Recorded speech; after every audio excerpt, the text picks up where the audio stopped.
Hey everyone, happy Monday and welcome back. When we stopped on Friday, Jack and Annie had just arrived in the rainforest and they were hearing sounds and they ran down the bank and they ran into a river. They found a canoe, if you remember, and they realized once they were already in the canoe that they did not have a paddle.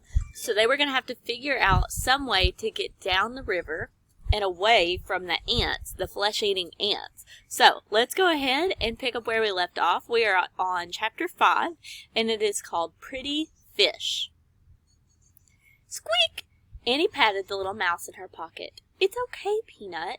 The ants can't get us in the river. We're safe, she said. Maybe safe from the ants, said Jack, but where is this canoe going? Jack and Annie stared at the river. Branches spread over the water. Vines and mosses hung down from them. We'd better look this up, said Jack. He pulled the rainforest book out of his backpack and flipped through it. Soon he found a picture of a river.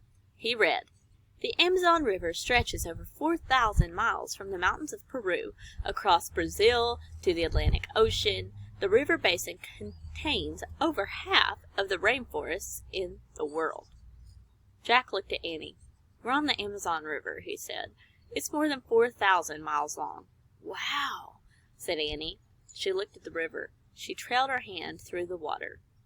I have to make some notes, Jack said. He pulled his notebook out of his pack. He wrote, The Amazon rainforest is...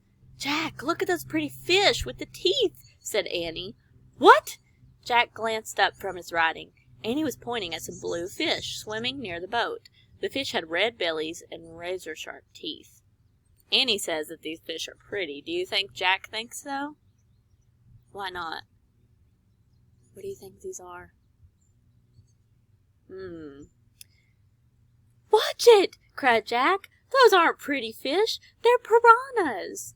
They'll eat anything, even people. Yikes, whispered Annie. We'd better get back to shore, said Jack, putting the books in his backpack. How? Said Annie. We can't go in the water now, and we don't have any paddles. Jack tried to stay calm. We need a plan, he said. Jack stared at the river.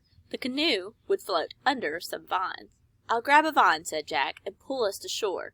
Good idea, said Annie. As they glided under the branches, Jack stood up. The canoe rocked, and he nearly fell out. Balance the canoe, said Jack. Annie leaned to one side. Jack reached. He missed.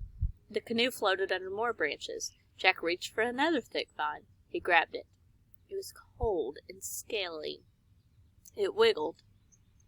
Uh-oh. Did he really just grab a tree branch, or what do you think he has a hold of right now?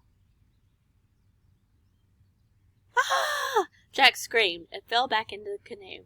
The vine was alive. It wasn't a vine. It was a long, green snake. The snake fell from the tree. It splashed into the water and swam away.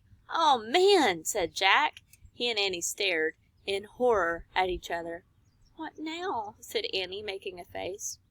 Well, Jack looked at the river. There were no vines up ahead, but there was a big branch floating on the water. Here they are. Here's a picture of Jack grabbing that vine. That was not really a vine. How would you feel if you were Jack and Annie right now? Me too. I would be very scared. Grab that branch near you, said Jack. Maybe we can use it for a paddle. The canoe floated closer to the branch. Annie reached for it. Suddenly, the branch rose into the air. It was a crocodile! Help! Screamed Annie, and she fell back into the canoe. The crocodile opened and closed its huge, long jaws. Then it moved past the canoe and swam up the river. Oh, man, whispered Jack. A screeching sound split the air. Jack and Annie jumped. Help! Said Jack. He expected to see another terrible creature, but all he saw was a small, brown monkey hanging from its tail from a tree. Oh, wow. They have really got themselves into something now. What do you think they're going to do? How are they going to get out of this problem? How are they going to get out? So, we have been making a KWL chart, and if you haven't started making one, I challenge you to. You don't have to.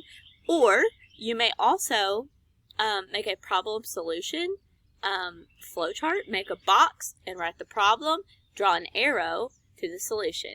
And that is my challenge for you today. Predict what you think they're going to do, because everything they try seems to be another scary animal. And then tomorrow we will come back and read chapter 6, which is called Monkey Trouble.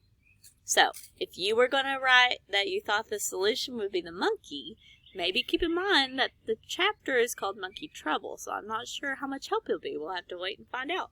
All right, I will see you tomorrow.